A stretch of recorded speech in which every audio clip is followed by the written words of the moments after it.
All right, adding keynotes. Big difference in adding keynotes in Revit than anything else you've ever done. The way that Revit does keynotes is based upon element type. For example, this masonry wall with the type of M8B can have a different keynote than this masonry wall with the tag of M8A. Excuse me. To place a keynote, never mind, let me go back a little bit.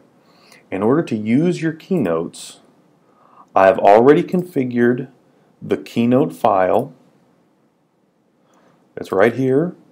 It's in our working files directory, architectural. It's architectural keynotes. Don't anybody delete, rename, or modify that file without letting me know in advance. Okay, I have it set correctly, but we're not going to change anything. Our numbering method is going to be done by keynote. That way, the same keynote number is going to be consistent throughout the entire set of documents. So there we go, there's that. So I'm in the core enlarged plan for sector D. To place my keynote, I'll go over here to my keynote tab. It's under annotate, tags panel, and I want element keynote.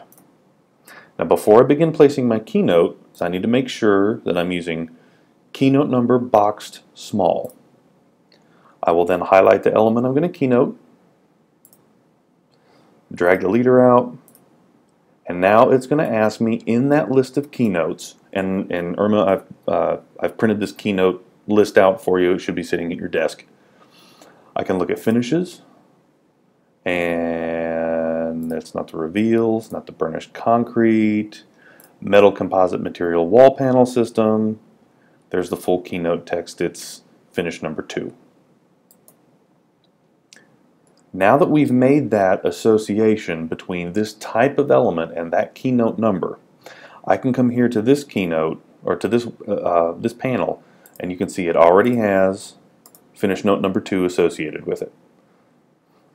So I'm done placing these. If I zoom back a little bit, I should have, there it is. That's what I'm looking for. If I go to this elevation view, and obviously this elevation view is incomplete at the moment. I'm going to zoom in, and I place a keynote, once again an element keynote, zoom in here. Anywhere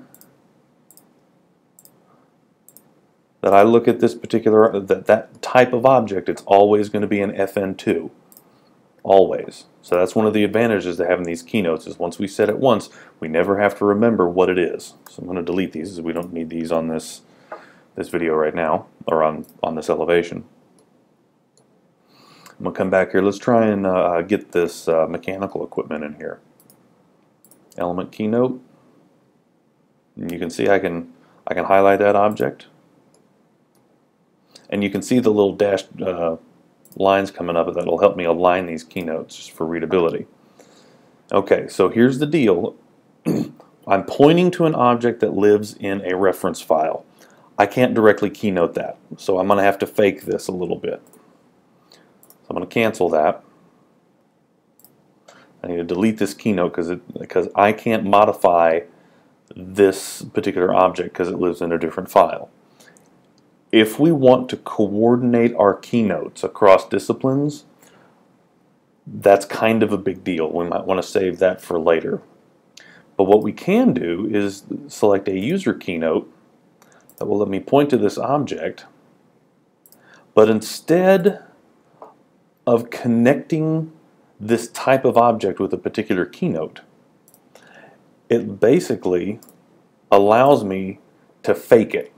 This is the closest that we have to faking in a keynote, because I can't edit this object directly as it lives in a reference. But if I go over here, you see I can still place that keynote, but I'll have to tell it a second time that that's the condensing unit. And the only reason that I have to do it for objects in a reference file, again, is because objects in a reference file, I can't directly edit it from here. I would have to go into the mechanical model and add that keynote tag. And it's entirely possible that it would work round trip. But again, that's a lot of additional coordination. I'm going to delete those for now. Now if I look at, I'm going to highlight my wall tag, or this aluminum panel wall. I go to Edit Type. There's my keynote. You also see that I've got that little dash, the little button over here on the side. This is another way we can we can apply our keynotes before actually applying our keynotes. I can actually click on that button and I can change what keynote number is assigned with that element type. But that's just another way that we can get to things. So that's keynotes that's using the existing keynotes, really short version. Okay.